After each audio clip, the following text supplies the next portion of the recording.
উন্নতি মানে মৰিয়নি ৰাইজে আজিলৈকে খোৱা পানীটোৱে পোৱা নাই। আমি কওঁ যে পানীয়ে প্ৰাণীৰ প্ৰাণ, এইটো কথা আমি স্কুলতেই শিকো। অথচ মৰিয়নি ৰাইজে আজিলৈকে প্ৰাণটোৱে পোৱা নাই। গতিকে 5 বাৰ MLA হৈ যোৱা এজন মানুহে যদি ৰাইজৰ কাৰণে খোৱা পানীৰ ব্যৱস্থাটোৱে কৰি দিব নোৱাৰে, সেই পানী টুপিতে প্ৰমাণ তেখেত বিধায়ক হিচাপে কিমান সবল। তেখেতে ভাবি আছে যে বিয়া খালো, সকাম খালো, সভা খালো, সুদি খালো, এয়াই ৰাজনীতিত জিকাৰ আটাইতকৈ ভাল কৌশল হ'ব পাৰে। কিন্তু বিয়া সকাম সভা সুদি আমিও খাম। সাধাৰণ মানুহেও প্ৰত্যেকজন ব্যক্তিয়ে বিয়া সকাম সভা সুদি খায়, অৰ্থনৈতিকভাৱে কামেৰে কাজেৰে যিদৰে পাৰে সহায় কৰে। কিন্তু এজন জনপ্ৰতিনিধিৰ মূল কৰ্তব্য হ'ল বিধানসভাত আইনৰ সংশোধন কৰা, আইন প্ৰণয়ন কৰা, ৰাইজৰ বাবে মাত মতা, প্ৰকল্প অনা, প্ৰজেক্ট অনা, পৰিৱৰ্তনৰ উন্নয়নৰ বাবে যাত্ৰা কৰা আৰু ৰাইজৰ প্ৰত্যেকটো সমাধানৰ ক্ষেত্ৰত তেখেতে যুঁজ কৰা, প্ৰত্যেকটো সমস্যা তেখেতৰ মুখেৰে বিধানসভাত যাতে উপস্থাপন হয়। কাৰণ প্ৰত্যেকজন ৰাইজেতো বিধানসভাত গৈ মাত মাতিব নোৱাৰে। মাত মাতিবলৈ এজনেই ব্যক্তিক পঠিওৱা হয় আৰু সেইজন ব্যক্তিৰ মুখেৰে বিধানসভাত প্ৰতিগৰাকী ৰাইজৰ সমস্যাবোৰ উত্থাপন হ'ব বুলি ৰাইজে বাট চায়, যিটো ইমান দিনে নহ'লে।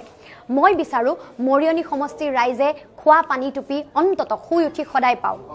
উপজা দিনত যাব পাৰোঁ বা নোৱাৰোঁ, কিন্তু উপজা সন্তানটোৱে যাতে বিশুদ্ধ পানীৰ অভাৱত বেমাৰত ভুগিবলগীয়া নহয়, এইটো জনপ্ৰতিনিধি হিচাপে মোৰ প্ৰাথমিক কৰ্তব্য বুলি ভাবোঁ।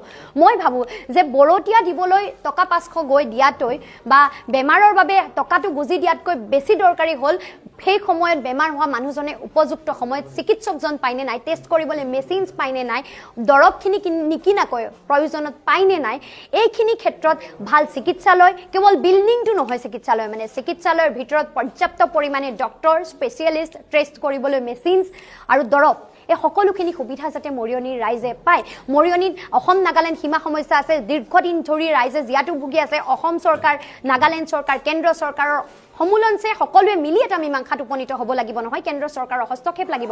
গতিকে এই বিষয়টোৰ যাতে মীমাংসা হয়। আজি এটা জলাশয় খনন কৰিবলৈ লোৱা হৈছে, বহু অঞ্চলৰ ৰাইজে আচলতে ভুক্তভোগী হ'ব এই 1700 বিঘাৰ জলাশয়টো। গতিকে এই ক্ষেত্ৰত কিন্তু অখিল গগৈ ডাঙৰীয়াই ৰাইজৰ পক্ষত স্থান ল'লে, ৰূপজ্যোতি কুৰ্মী ডাঙৰীয়াই ৰাইজৰ পক্ষত স্থান লোৱা নাই। মই স্পষ্টকৈ কওঁ, ৰাইজৰ হিতৰ বিপৰীতে যোৱা, ৰাইজৰ মতৰ বিপৰীতে যোৱা কোনো কাম কেন্দ্ৰ চৰকাৰ বা ৰাজ্য চৰকাৰে কৰিবলৈ জোৰ জবস্তি কৰিলেও আমি কিন্তু ৰাইজৰ পক্ষতে থাকিম।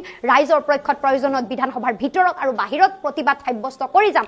আজিও মৰিয়নিৰ বহু ৰাইজ, বহু শ্ৰমিকৰ মাটিৰ পট্টা নাই।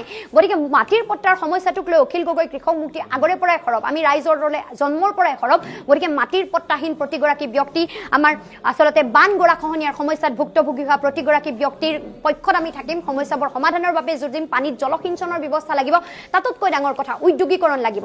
শিক্ষা ব্যৱস্থা ভাল হ'ব লাগিব, যাতে ছাত্ৰ ছাত্ৰীসকলে মন গ'লে হায়াৰ ছেকেণ্ডেৰীত ছায়েন্স, আৰ্টছ, কমাৰ্চ যিহতেই বিচাৰে, কলেজখনত ছায়েন্স, আৰ্টছ, কমাৰ্চ যিহতেই বিচাৰে পঢ়িবলৈ পায়। কাৰিকৰী শিক্ষাৰ প্ৰতিষ্ঠানসমূহ লাগিব, যাতে ল'ৰা ছোৱালীবোৰে আগবাঢ়ি যাবলৈ উপযুক্ত